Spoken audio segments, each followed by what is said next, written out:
Hey YouTubers, it's Tony, and today I'm going to show you how to fix a misfire and get rid of code P0302 on a 2005 Nissan Altima 2.5 liter motor. This is the 4-cylinder engine, as it has 4 spark plugs. If you have a V6, meaning you have 3 plugs up front and 3 plugs on the back, it's a little bit different of a process. And if you're having a misfire in cylinder 1, 3, or 5, which is back here, you'll need to remove the manifold to access the ignition coil and spark plugs.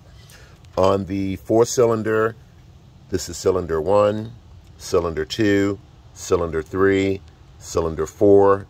My scan tool told me that cylinder 2 is having a problem, so we'll concentrate on that. If you have the 3.5 liter motor, keep in mind, cylinder 1 is back here, cylinder 2 is here, cylinder 3 is back there, cylinder 4 is here, cylinder 5 is back there, and cylinder 6 is here. So you just want to keep that in mind, guys. The problem we're having today is when my customer approaches a stop sign or a traffic light, the vehicle stalls as if it wants to cut off, but it never really cuts off, it just runs really badly. One of the most common mistakes people make when this happens is that they assume that the throttle body has failed. Keep in mind, the throttle body is responsible for keeping this vehicle idled. When your car, it may be called an idle air control valve, but it's built into the throttle body on this particular vehicle. When the throttle body fully fails, the vehicle will more than likely stall and not run at all. And when the throttle body fails, it will throw its own code, so you'll know it's the throttle body. Again, if you're having a simple misfire, the vehicle will run poorly, but you can still drive it. You may have to keep your foot on the gas pedal if it's really bad, to keep the motor running until you get it home and fixed. So I drove the vehicle, guys, and it primarily did the same exact thing. It ran poorly but did not want to cut off. I did notice that the check engine or service engine light was blinking also. FYI for you, if you're driving your vehicle and your service engine light or check engine light is blinking, that means you have a misfire or multiple misfires, and you want to take your vehicle to a shop and get it repaired as soon as possible, or take your vehicle home until you can analyze and fix the problem. You do not want to continue driving your vehicle if you're having a misfire because your check engine light is blinking. To access the spark plugs and ignition coils, you'll need to remove the protective cover. They're held in, or the protective cover is held in by 4 bolts. You'll need a T130 bit to remove those bolts. Once you remove the cover, you can place that to the side. Again, when I scanned the vehicle, it told me that cylinder 2 was having a misfire. But I want to give you a heads up on doing a test to double check and make sure that it is a ignition coil problem. You can start your vehicle and let it run. And I don't have the vehicle running today, guys, because I want to spare you of that engine noise. But with the vehicle running, and you're going to know that the vehicle is running poorly because it's going to sound that way, it's going to feel that way. You can go to the ignition coil that we're having the problem with and simply push down the tab right here, disconnect the electrical connector, and if the engine starts to run better with this electrical connector disconnected, then you'll know that you need an ignition coil. You can also pull out the ignition coil and spark plug and examine it, and the ignition coils are held in by a 10mm bolt, so you'll need a 10mm socket and ratchet. Just pull out your ignition coil, and you want to examine it. For the most part, you want to make sure the rubber's not busted up down here, and primarily right in this area right here. Before removing your spark plug, it's always a good idea to take a flashlight and look down into the spark plug tube. You're looking for debris. If you should see any debris down in there, take some compressed air and blow it out, as you don't want anything to fall into the spark plug chamber. So I'm going to go ahead and pull the spark plug out and examine it. I already know that it's the ignition coil, guys. I've already tested it. There's the new ignition coil back there, so I already know how to fix this problem, but I just wanted to give you an idea of what to look for also. So let me pull out the spark plug and I'll be right back.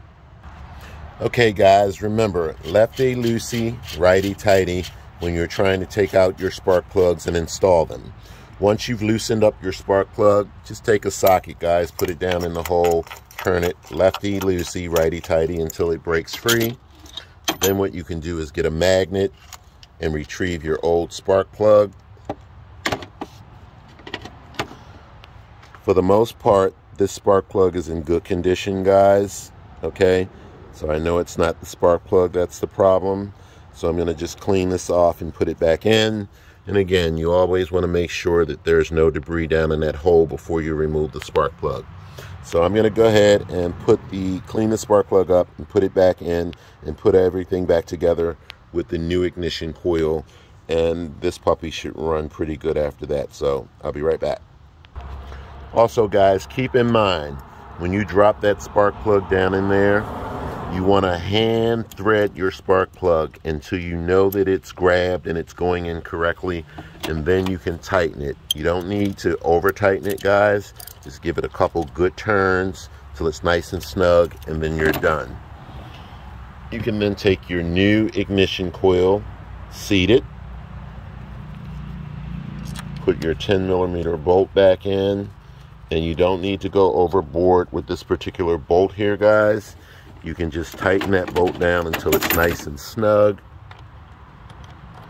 For the most part, couple good turns. And then what you want to do is reconnect your electrical connector. If you had, and make sure this is on nice and tight, guys. And if you had code P0302, 0301 or 0304, they're all some sort of misfires for the most part, so it's the same process. You want to reset your check engine light with a scan tool. If you do not have a scan tool, you can try disconnecting the negative side battery terminal from your vehicle, that's the black cable, for about 30 minutes and then reconnect that cable. What that does is resets your car's computer, and then your check engine light should be off. You can also go to Harbor Freight, Walmart, or any local auto parts store and purchase a scan tool of your own for a reasonable price. I highly recommend that you do that. Scanning your own vehicle keeps folks from ripping you off and telling you that there are things wrong with your car that are not really wrong with your vehicle. And if you scan your vehicle and it comes up with a code, you can always go to Google and Google, what does code P0302 mean? Google will give you a description of what that means. You can then go to YouTube, and I'm sure there's a video out there that will show you how to fix that problem if you want to tackle that yourself. So again, remember, if you have a 4-cylinder, cylinder 1, 2, 3, 4, my scan tool told me cylinder 2 was the problem. I tested it, replaced the ignition coil with a new one. If you have the V6, 3 plugs up front, 3 plugs on the back, remember, cylinder 1, cylinder 2, cylinder 3, cylinder 4, cylinder 5, cylinder 6.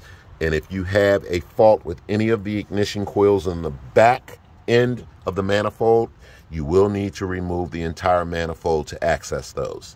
So for the most part, guys, that's it. All you really need to do is reset your check engine light. Make sure you put on your protective cover. You just want to torque it down till it's nice and snug, guys. And for the most part, that's it.